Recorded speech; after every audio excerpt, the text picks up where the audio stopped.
안녕하세요. 맹경재 목사입니다. 우리 안성희 소장님 소개해드립니다. 안녕하세요. 네, 안녕하세요. 한 주간 잘 지내셨어요? 네, 목사님 감사합니다.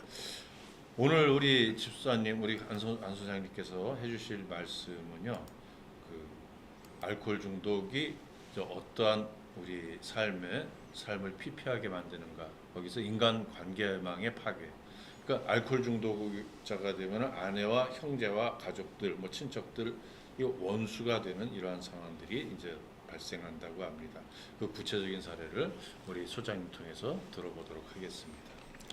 예수님은 사랑을 강조하셨습니다. 내 이웃을 내 몸같이 사랑하라 하고 가르쳐 주셨는데, 이웃보다 더 가까운 사람이 가족 아니겠습니까? 가족의 중심은 내가 있습니다. 그런데 알코올 중독이 되면 내가 나를 사랑하지 못합니다. 아울러 내 가족도 사랑하지 못합니다. 이웃은 말할 것도 없고요. 이렇게 인간 관계망을 파괴하는 병이 알코올 중독이라는 병이거든요.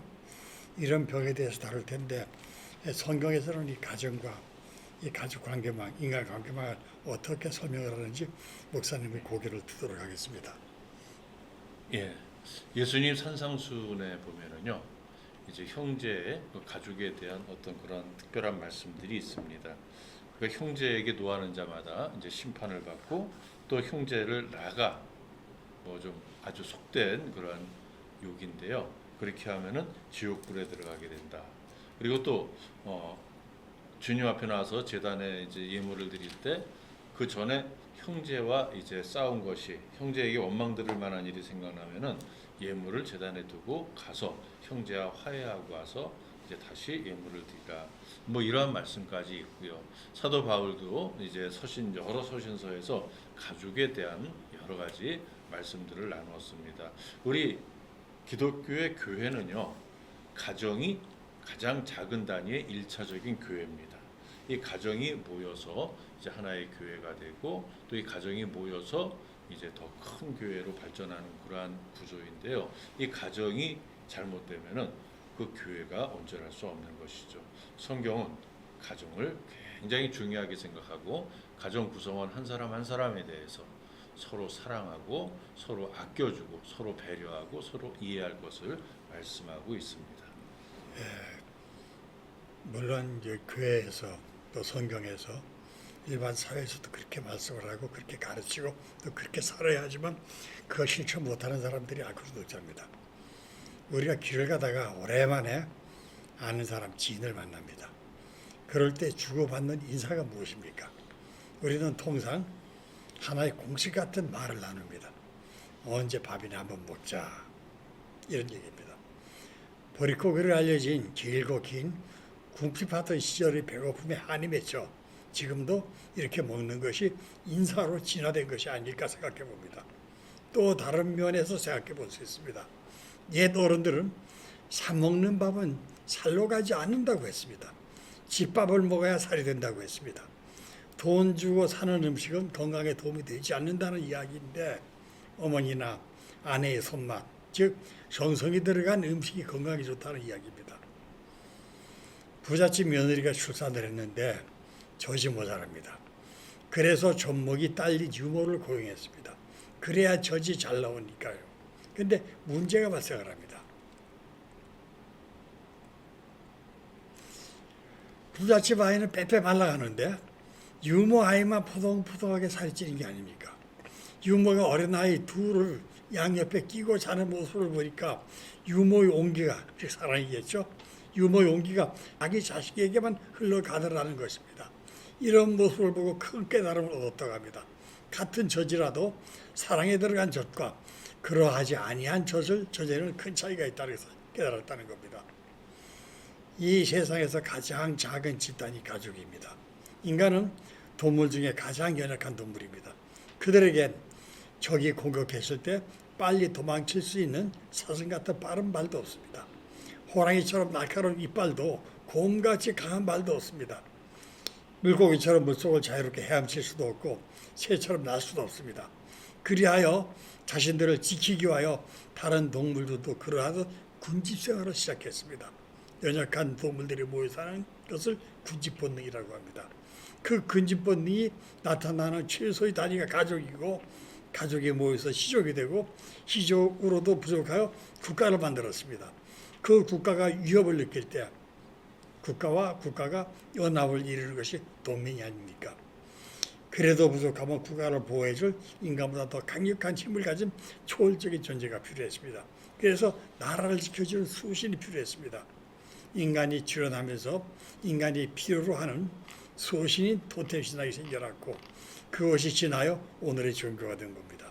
그리하여 인류가 존재하는 곳에는 언제고 어느 때고 원시시대고 현대고 또 아프리카 오직은 뉴욕 마네타니까 가리지 않고 종교가 있습니다. 종교가 존재합니다. 이런 연약한 인간 집단의 최소 단위가 가족인 만큼 인간에게 가장 소중한 존재가 가족, 즉 가정입니다. 그러면 먼저 가족이란 개념부터 살펴봅시다. 가족이란 부부를 기초하여 한 가정을 이루는 사람들이라고 풀이합니다. 한 집안의 친족을 일컫는 말입니다. 가정은 한 가족이 살림을 하고 있는 집안, 부부를 중심으로 혈연 관계가 함께 살고 있는 집의 우란이라고 해석합니다. 또 부부를 중심으로 혈연 관계가 함께 살고 있는 사회의 가장 작은 집단이라고 사전은 풀이를 합니다. 또 식구란 말을 씁니다. 식구란 한 집에서 같이 살며 끼니를 함께 나누는 사람이라고 합니다. 그러니까 형제 자매 사이라도 함께 살며 한솥밥을 먹지 않으면 가족이지 식구가 아니란 얘기입니다. 그만치 함께 음식을 나누는 관계의 중요성을 이런 말의 깊은 뜻에서 우리는 알 수 있을 것입니다. 하와이에 이민 가서 오랫동안 홀로 살던 친구가 고향이 그리워 그리고 친구가 그리워 귀국을 했습니다. 부모 모두 북한에서 6.25 전쟁 때 올라만 그는 부모가 돌아가시자 이가 친척 한 사람도 한국에 없었습니다. 미국에서는 더욱 홀로였습니다. 그렇게 외국에서 외롭게 혼자 살던 그를 만나는 친구들 모두 반기며 고급 식당에서 비싼 음식을 대접했습니다. 그러나 그는 만족하지 못하고 무언가 아쉬움을 느꼈습니다. 그러던 어느 날 한 친구가 그를 집으로 초대했습니다. 그리고 평소에 먹던 대로 된장찌개와 정갈한 소찬에 한두 가지 생선과 고기를 추가하여 그를 대접했습니다. 그렇게 가정식을 대접받던 그는 눈물을 주르르 흘렸습니다. 그리고 말했습니다. 이런 집밥을 먹어본 지가 너무 오래라고. 마치 옛날 돌아가신 어머니 밥상을 받는 것 같다고. 집밥이 그리운 것은 밥보다 그런 밥을 나눌 수 있는 가정, 즉 식구가 그리운 것이 아니었겠습니까? 동물에게는 귀소 본능이 있다고 하지 않습니까? 우리 인간들은 귀소 본능을 고양 까마귀만 보아도 반갑다고 표현을 합니다. 인간은 사회적 동물이라고 합니다. 그 사회의 최소 단위가 가정입니다. 사람은 사회를 떠나 살 수 없습니다. 또한 가정을 떠나서 살 수 없습니다. 그렇게 가정은 우리에게 소중한 존재입니다. 알코올 중독으로 가족을 잃고 가정을 잃은 사람들, 아니 잃은 것이 아니라 버린 사람들이랍니다. 그래 버린 사람들이란 비난을 받습니다. 알코올 중독자는요. 사회는 그들을 가정 파괴범이라고 하지 않습니까? 옛날을 돌아봅니다. 동료 알코올 중독자 한 사람이 인사불성에 되어서 다시 병원에 끌려왔습니다. 그는 나와 특별한 관계를 맺은 사람이었습니다. 내가 병원에 첫 입원했을 때였습니다. 다른 환자들 모두가 프로그램실에서 교육을 받고 있을 때 나는 보행 연습을 할 수밖에 없었습니다. 오랫동안 술에 지친 나는 너무나 허약해져서 제대로 걷지조차 못했습니다. 또 오랜 음주로 손의 마취가 풀리지 않아 마치 술 취한 사람처럼 비틀걸음으로 겨우겨우 화장실에나 벽을 타고 다닐 때였습니다. 그런 나는 다른 환자들의 교육 시간이며 그 환자의 부축을 받으며 긴 복도에서 보행 연습에 열중했습니다. 그의 도움을 받는 동안 나는 많은 나의 이야기를 나누고 정도 많이 들어 누구보다도 친밀한 사이가 되었습니다. 그렇게 한 달이 지나고 그는 입원한 지 3개월 만에 퇴원을 했습니다. 그가 퇴원하고 2개월가량이 지났되었습니다. 그가 만취 상태로 끌려왔습니다. 나에게 그의 재발은 큰 충격이었습니다. 그는 성실했고 열심히여서 단주에 성공할 것으로 믿었었습니다. 그런 그가 재발한 것입니다. 그러나 그 충격은 작은 것에 불과했습니다. 더 큰 충격이 나를 기다리고 있었습니다. 그날 밤 늦은 시간에 사건이 터졌습니다. 신입이든 재활이든 새 환자가 입원하면 술이 깨지 않은 상태에서 화장실 치료는 반드시 그 방 근무자, 같은 환자의 봉사자를 그 병원에서는 이렇게 불렀습니다. 그 방 근무자가 동행하며 보호해야 합니다. 그러나 너무 잘하는 환자고 평소 성실한 환자였기에 믿고 혼자 화장실로 보낸 것이 문제였습니다. 혼자 화장실로 들어간 그는 쓰고 있던 안경 렌즈를 깨어 유리 파편으로 팔의 동맥을 그었습니다. 그리고 한참이 지나 화장실을 찾은 다른 환자에 의해 피를 흘리고 쓰러진 그가 발견되었습니다. 병실에 비상이 걸리고 그는 재빨리 이웃 외과병원으로 이송되었습니다. 혈관 봉합 수술을 받고 돌아온 그는 한동안 말이 없었습니다. 일주일이 지나자 안정을 찾는 것 같았습니다. 그래도 그에게 차마 왜 그런 자해를 했는지 물을 수가 없었습니다. 한 열흘쯤 지났을 때 그가 나에게 자신의 이야기를 들려주었습니다. 퇴원하고 집으로 돌아간 그는 아이들 모습이 기가 막혔습니다. 아내는 아이들을 버리고 사라졌고 그런 아이들은 동네 아주머니들이 불쌍하다고 밥을 가져다 주고 그걸 먹고 살았다는 것이었습니다. 그런 아이들은 거지가 되어 있었습니다. 그날 밤 뜬 눈으로 날밤을 새운 그는 다음 날부터 인력시장에 나가기 시작했습니다. 남대문 인력시장에서 일자리를 구한 그는 하루도 빠지지 않고 돈을 벌었습니다. 노가다라 부르고 날품팔이라 부르던 그들은 몸이 재산이기 때문에 한 달에 20일 이상 일을 하지 않는다고 합니다. 그럼에도 불구하고 그는 돈이 아쉬워 한 달 30일인 것이 오만스러웠습니다. 한 40일쯤 되면 더 많은 돈을 벌 수 있었을 것인데 학교 친구들 모두 메이커 있는 옷이며 신발, 학용품 자랑에 상처받은 아이들에게 그동안 못해준 것을 마음껏 해주고 싶었습니다. 그 메이커 있는 상품들은 왜 그리 비싼지요. 그렇게 두 달이 지나고 과로로 몸이 천근만근 무거워지고 잠도 오지 않았습니다. 그는 생각이 잠겼습니다.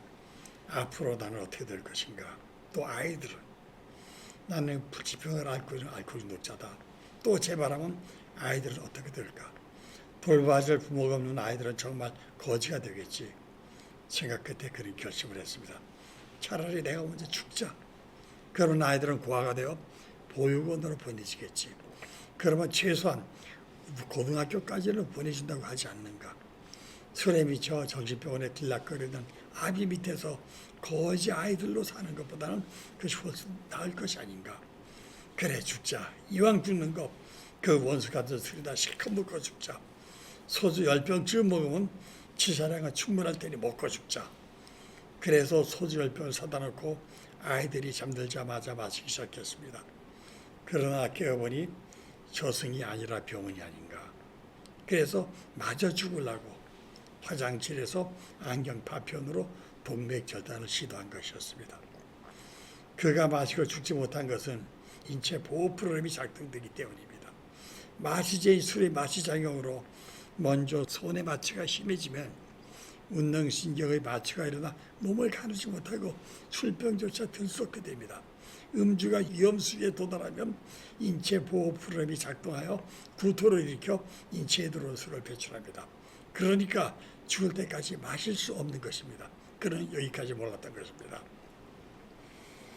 술로 아내는 이혼하거나 떠나고 친구들도 외면하고 친족들도 버립니다. 술을 끊고 회복되었을 때 나도 이런 소리를 들었습니다. 하나밖에 없는 동생이 이렇게 얘기합니다. 그때 차라리 형이 먼저 죽는 것이 더 좋을 것 같았다고.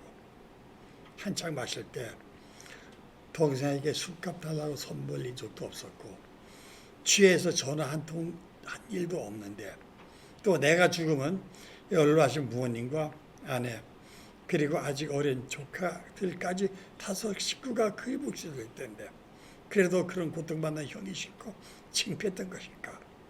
이렇게 알코올 중독자는 모든 관계망을 파괴합니다. 그래서 나의 동료도 술로 아내도 친척도 친구도 이런 것이 아닐까요. 오늘은 여기까지 마치겠습니다.